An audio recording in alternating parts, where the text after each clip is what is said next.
With me is Patrick Fussell, Global Head of Adversarial Simulation for IBM's X-Force team. In other words, he's an ethical hacker. Welcome, Patrick. Thanks, Jeff. Good to have you with me again. We did some videos previously where we talked about what an ethical hacker is, what the job entails, and how to pursue a career in this space. But today, we're going to talk a little bit about this idea of red teaming. You may have heard of this term. So it's a form of ethical hacking. So tell me, Patrick, what is a red team? Well, I'll take notes.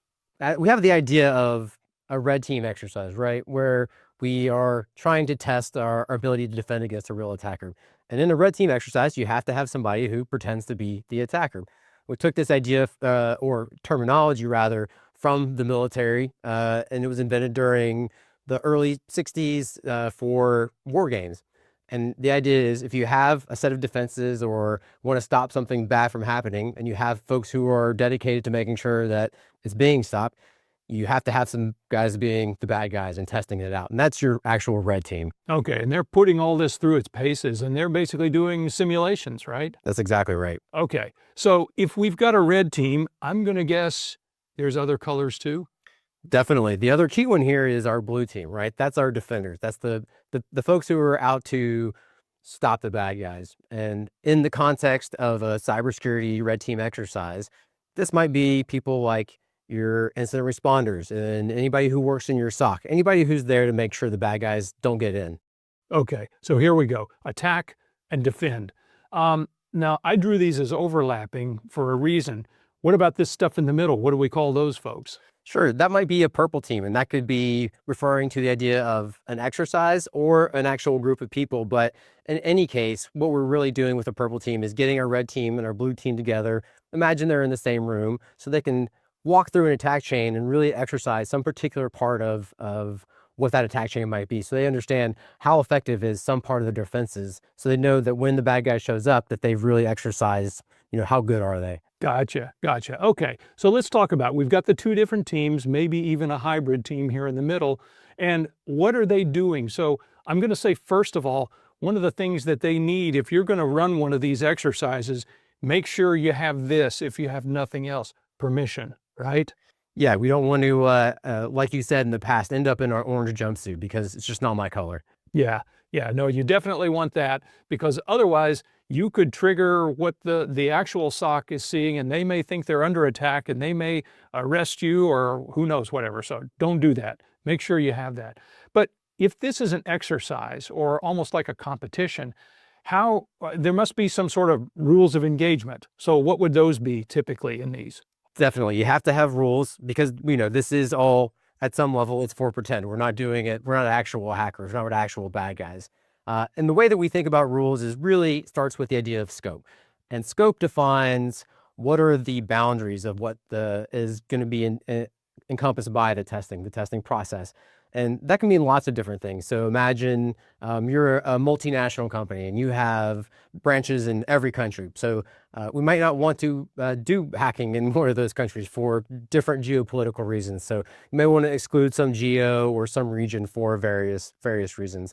This could also be a restriction on people. So some companies might not want you to send phishing emails to their CEO. That person might be unhappy with that situation, right? They may not have a great sense of humor about this or appreciate the red team, blue team. They just want it to all work. They don't want to feel like they've been made the victim of this exercise. That's exactly right. Another really key one might be systems. Some clients have systems that need very high availability, and they may be sensitive. And so we need to know ahead of time, if we're going to interact with those systems, what are the rules that exist around those so that we don't cause any business impact, because that's bad for everyone, or no one wins there. Yeah, a retailer who's online and you don't want to be taking down their shopping system, their e-commerce system right around the holidays or something like that. So, okay, run that exercise, but not at that particular time. So time of day or day of week might also come into play. Definitely. Like you mentioned before, we want the ability to deconflict anything that happens. So, if there is some sort of escalation in the incident response, folks are engaged, we want to know how far do we want to let them go, and how much time and money does the organization want to spend on letting that play out. Sure, that would be a big part of scope. Are we going to run this thing for a few days, a few weeks, a few months? Does this exercise ever end? So that would make a big difference. And then if we're going to have all of this, I'm assuming there's some sort of scoring system, right? Sure. As the pretend bad guys, internally, we always think of our scoring as, can we get to some cool objective without getting caught? But that's actually just to make ourselves feel better about, being good at what we do. The real score is, how much did we help the client improve their defenses? And do we exercise them in a way that's going to make them better when the real bad guys show up? Yeah, does security get better? Because ultimately, both of these teams are there for the same objective. That's and right. that is to improve security. Okay, if we don't have some form of referees are in here, then this whole thing's going to just turn into a food fight, I guess. So tell me about referees and what would they do? Definitely. You have to have your referees. We like to call them our control team. The control team is anybody who exists within the target organization who's going to be read in on the fact that the exercise is happening. So we, in a real red team exercise, we don't want the blue team to know, because we're going to exercise them. We're going to help them see where are their strengths and weaknesses. But there do need to be people in the organization who are aware that this is happening, so that if there's an escalation or somebody does need to be read in or informed, that they can be the people who act as an intermediary. Yeah, certainly the red team's not going to tell the blue team exactly what tactics and procedures and tools and all those kinds of things are, when they're going to attack, how they're going to do it, because then that would make it too easy. But in some cases, I think blue teams may be not even aware. They just have a red team that's doing an attack, and you need to have someone who's overseeing this whole thing and says, no, I'm dropping the flag. Your attack is a little bit too close to home, so we're going to stop that.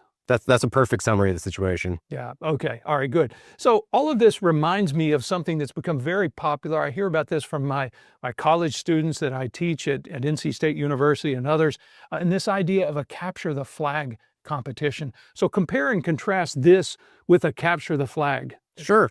So, in a red team engagement, we often would have something that represents a sort of flag. And that's like, a piece of data or something that we're trying to obtain that shows that we were on a system. And this lets us do an advanced objective without potentially causing some sort of denial of service condition. So we can know, hey, we won, we can prove that we were there and sort of stop at that point. But the more traditional sense of capture the flag is a slightly more contrived type of exercise, where you get a group of people in a room. They say there's some set of technical challenges that are all interconnected, and we have to solve them in some sequence to get to a flag that's hidden somewhere. It's just sort of a fun intellectual challenge of, how good are you at computers? Yeah, test your skills and make sure that they're sharp. Compete against other teams, whoever gets to the flag first. So all done in good fun, and again, all done with permission. We do exercise in order to test our fitness and improve our fitness. And a red team, blue team type exercise is designed to do exactly that. It's designed to test your cybersecurity fitness and improve through the exercise. So an exercise like this can certainly put you through your paces.